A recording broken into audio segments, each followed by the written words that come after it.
Hola, hola. Tal y como comenté en el vídeo anterior, hoy voy a hablar sobre los entresijos del poder en el Renacimiento en Italia durante la segunda mitad del siglo XV y principios del XVI, en plena efervescencia cultural y artística.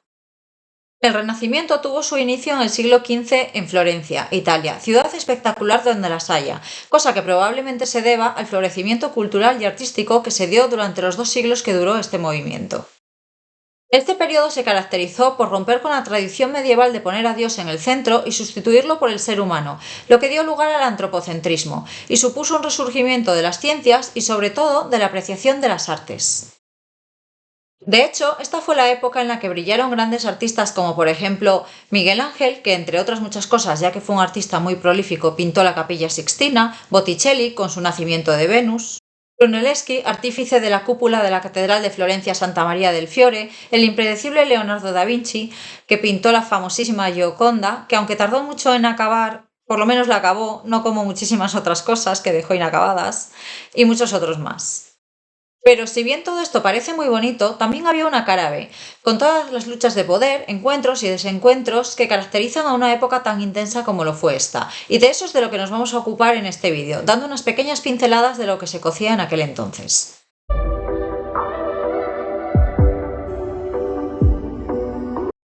Empezaré presentando a los personajes principales de esta historia. Alejandro VI fue el Papa de Roma desde 1492 hasta 1503. Provenía de una familia eminente, los Borja de Valencia, y de hecho su nombre real era Rodrigo de Borja, que luego italianizó a Borgia, siendo el famosísimo Papa Borgia. Pero en realidad no hubo un solo Papa Borgia, sino dos, ya que su tío Alfonso de Borja también lo había sido, siendo conocido en este caso como Calixto III. César Borgia, por su parte, fue el segundo de los 4 hijos que tuvo Alejandro VI con Fanoza Catanei, su amante durante décadas. Es decir, que los tuvo mientras era cardenal y eso, cosas que pasaban de aquella, que además era algo conocido, vaya, no los escondía ni nada. En cuanto a los Medici, el fundador de la dinastía como tal fue Cosme el Viejo a mediados del siglo XV. La actividad de la familia empezó como un simple y modesto comercio de lana con su padre, Juan, quien además también empezó la actividad bancaria.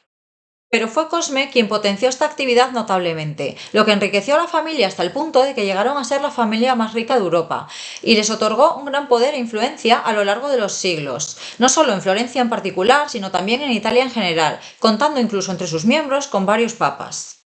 El máximo exponente de la familia fue Lorenzo de Medici, también conocido como Lorenzo el Magnífico, quien era nieto de Cosme.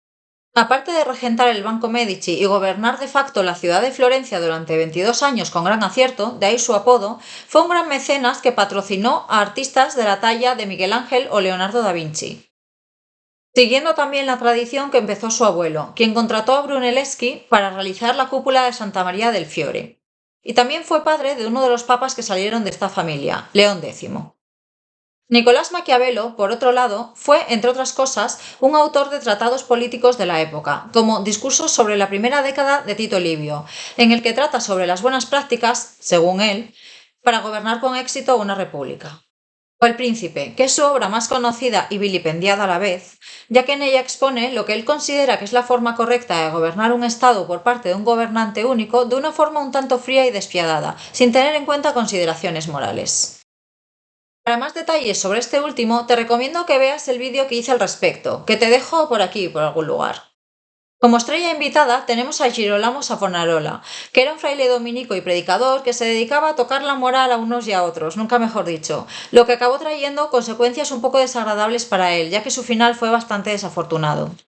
Es célebre por haber predicado fuertemente contra la vida banal y disoluta, llegando a organizar la llamada Hoguera de las Vanidades, en la que instaba a los ciudadanos florentinos a arrojar las ropas y objetos de lujo diversos, así como los libros que se consideraban impropios para los devotos. También criticó la corrupción en la clase gobernante y en la Iglesia católica, como veremos después. Pues bien, las relaciones interpersonales entre estos personajes fueron cuanto menos complicadas y cambiantes.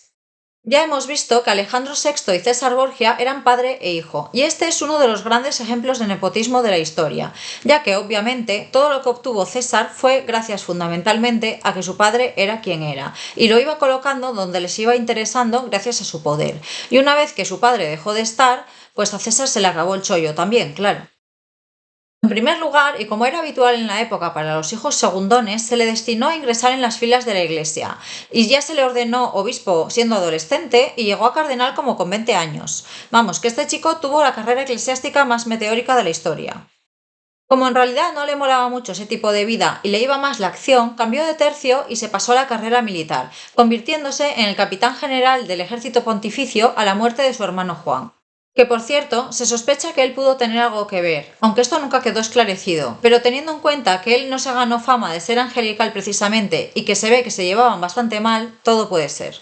Y posteriormente fue duque de Valentinois y también de Romaña, que englobaba unos cuantos títulos más a su vez.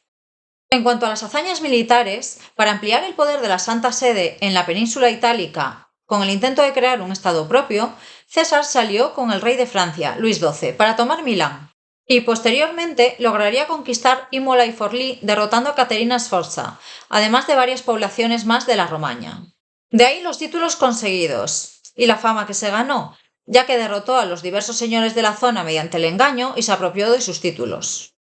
Una vez tomadas algunas poblaciones más, un tiempo después la fortuna se puso en su contra, y después de morir su padre debido a una enfermedad y de encontrarse él mismo enfermo, sus enemigos consiguieron que se le expulsase de Italia, y poco tiempo después la enfermedad acabó con él también a la corta edad de 31 años. El colega tuvo una vida breve pero intensa.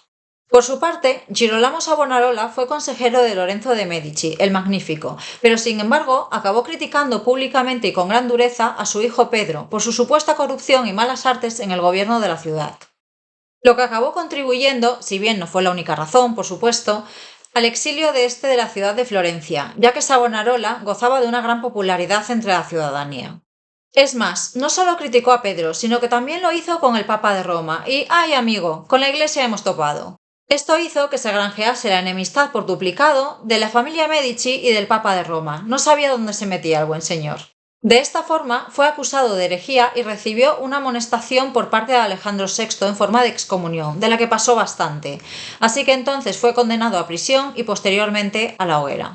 Irónicamente, a que los libros que él había escrito fuesen incluidos en el índice de libros prohibidos, de forma que él, que había vetado los libros de otros, acabó recibiendo el veto para los suyos propios. Por otro lado, Maquiavelo tuvo una buena relación con César Borgia, a quien admiraba y en cuyas hazañas políticas y militares, de hecho, se basó para escribir El Príncipe, y con los Medici hasta 1494, año en el que se produjo el exilio de Pedro.